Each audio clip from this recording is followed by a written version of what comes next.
Bismillahirrahmanirrahim. Wa an Ibnu Umar radhiyallahu anhu qala. Dari Ibnu Umar, semoga Allah meridai keduanya, dia berkata, qala Rasulullah sallallahu alaihi wasallam mengatakan, uhillat lana maitatani wa damani, telah dihalalkan bagi kita dua bangkai dan dua darah. Ya. Fa ammal maitatani, maka adapun dua bangkai itu adalah fal jaratu wal hutu, dia adalah belalang dan ikan. Wa amad damani, dan adapun dua darah tersebut adalah fatahalu wal kabid, dia adalah hati dan jantung. Ya. Hadis ini dikeluarkan oleh Ahmad wa Ibnu Majah wa fihi dha'fun, dan di dalamnya ada kelemahan. Ya. Apa kelemahan dari hadis ini? Kelemahan dari hadis ini, di dalam salah satu perawinya ada seorang yang bernama Abdurrahman bin Zaid bin Aslam.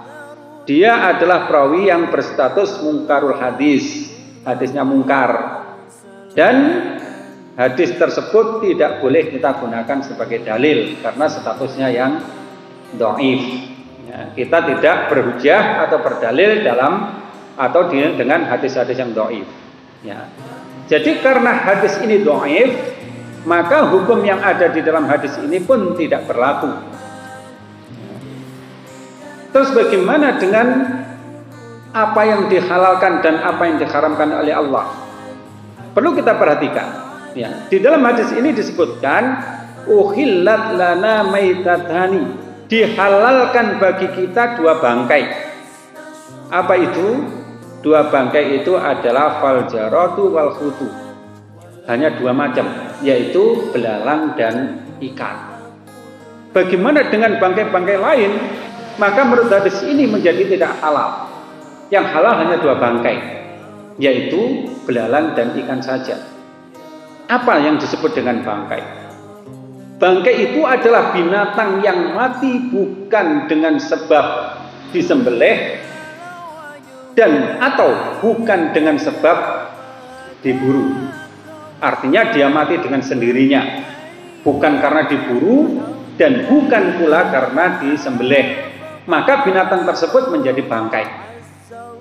Secara umum, berdasarkan kepada apa yang ada di dalam Al-Quran, innama harrama alaikumul maitata waddama walahmal khinziri wa ma uhilla bihi lighairillah, sesungguhnya yang Allah haramkan itu hanyalah bangkai, darah, daging babi, dan apa-apa yang disembelih bukan karena Allah, atau apa-apa yang disembelih dengan diteriaki untuk selain Allah, maka itu yang diharamkan. Bangkai termasuk salah satu di antaranya, sesuatu yang diharamkan. Di dalam ayat tersebut disebutkan secara umum bangkai semua, tidak ada yang mengkhususkan atau tidak ada yang mengecualikan. Pokoknya semua bangkai menurut ayat tersebut. Namun kalau kita perhatikan di dalam hadis Nabi SAW yang telah lalu, di dalam bab yang lalu, bahwa beliau bersabda tentang air laut, bahwa dikatakan huwa tuhuru ma'uhu al-khillul mautatu. Ya, tentang laut, bahwa laut itu adalah suci airnya dan halal bangkainya. Nah, ini kita bisa katakan sebagai pentaksis atau sebagai pengecualian dari apa yang ada di dalam Al-Quran. Al-Quran menyebutkan bangkai secara umum, semua bangkai, baik bangkai dari binatang-binatang besar maupun bangkai dari binatang-binatang kecil, bangkai dari binatang-binatang yang hidup di darat maupun bangkai dari binatang-binatang yang hidup di laut atau di air, baik dari berbagai macam jenis unggas atau binatang-binatang yang lain, semuanya adalah haram menurut Al-Quran. Tapi menurut hadis dikecualikan dari itu, yaitu binatang-binatang yang hidup di laut, karena disebutkan bahwa al-khillu maitatu, binatang-binatang laut itu adalah halal bangkainya. Termasuk binatang laut adalah semua binatang yang hidup di air, maka dikatakan halal bangkainya. Yang disebut halal bangkainya itu adalah bahwa dia tidak perlu disembelih untuk mengkonsumsinya. Kita temukan dalam keadaan hidup kemudian kita bunuh, maka dia halal. Kita temukan dalam keadaan mati kemudian kita makan, maka itu juga halal. Ditambah lagi ada sebuah riwayat ketika Nabi SAW diberi oleh sahabat-sahabat bangkai ikan yang mereka temukan ketika mereka di dalam peperangan. Maka bangkai ikan itu dijadikan bekal, kemudian sebagian sampai di Madinah, maka Nabi SAW pun memakan bangkai ikan tersebut. Yang itu menunjukkan bahwa bangkai ikan adalah barang yang halal. Ya. Kemudian yang kedua, bahwa apa yang menyebabkan binatang-binatang itu menjadi halal untuk kita konsumsi selain dari ikan tersebut? Binatang-binatang itu menjadi halal untuk dikonsumsi apabila dia disembelih. Ya, jadi bukan mati karena dia sendirinya, dia disembelih. Disembelih itu apa? Disembelih itu adalah untuk mengeluarkan darahnya. Sehingga binatang yang disembelih itu maksudnya ada dikeluarkan darahnya, sehingga darahnya habis dari dirinya, maka dia menjadi halal. Demikian juga berburu. Berburu itu maksudnya adalah membunuh binatang tersebut dengan cara diburu, yaitu dengan cara menusukkan atau melemparkan benda tajam sehingga darahnya keluar. Maka binatang tersebut menjadi binatang buruan yang halal. Nah, terhadap binatang-binatang yang tidak bisa disembelih karena memang tidak punya leher untuk disembelih dan tidak punya darah untuk dialirkan, dan binatang tersebut ini juga tidak bisa diburu karena sifatnya memang bukan binatang liar. Terus bagaimana hukumnya? Maka berdasarkan kepada hadis kepada yang kita sebutkan tadi, maka binatang yang tidak bisa disembelih karena memang tidak punya sifat untuk disembelih, karena tidak ada leher untuk menyembelih dan tidak ada darah yang mengalir, atau tidak bisa diburu ya karena memang sifatnya bukan liar dan juga tidak mengeluarkan darah, maka dibolehkan untuk mengkonsumsi dalam keadaan bangkai atau dalam keadaan tidak disembelih atau tidak diburu. Nah, seperti barangkali ada yang mengkonsumsi berbagai macam jenis ulat ya, ulat pohon ya, ulat pohon, ada yang mengkonsumsi dan itu tidak disembelih dan tidak pula diburu.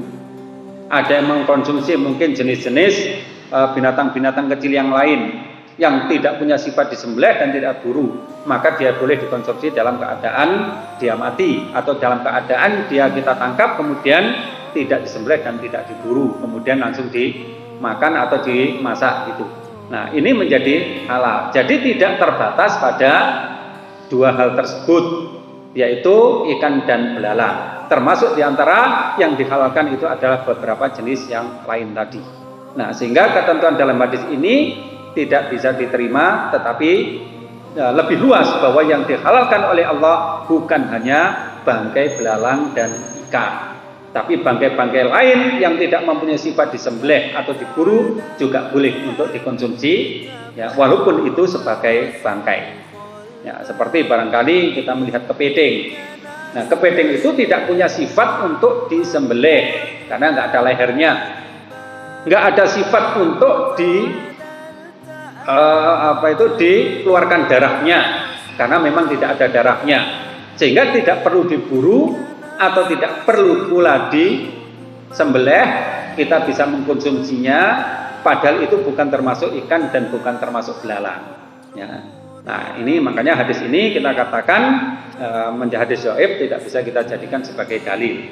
Nah, ada beberapa jenis binatang lain yang mungkin juga kita mengkonsumsi padahal itu adalah bangkai ya. Kemudian yang kedua tentang masalah damani, yaitu dua darah. Disebutkan bahwa dua darah yang haram itu adalah hati dan jantung. Hati jantung disebutkan darah yang halal, dan membawa arti bahwa selain dari itu adalah darah yang haram. Ya, apa benar terhadap demikian? Maka kalau kita lihat di dalam Al-Quran, darah yang diharamkan itu adalah daman masfuhan, darah yang mengalir ketika binatang itu disembelih. Ya.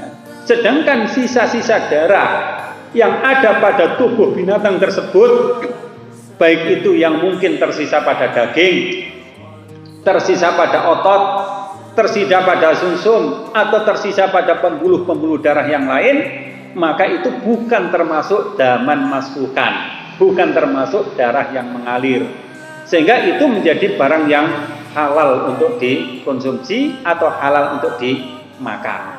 Jadi kalau kita dibatasi oleh hadis tersebut bahwa yang diharamkan itu adalah 2 jenis darah saja, maka akan sangat sulit bagi kita untuk membersihkan daging-daging itu.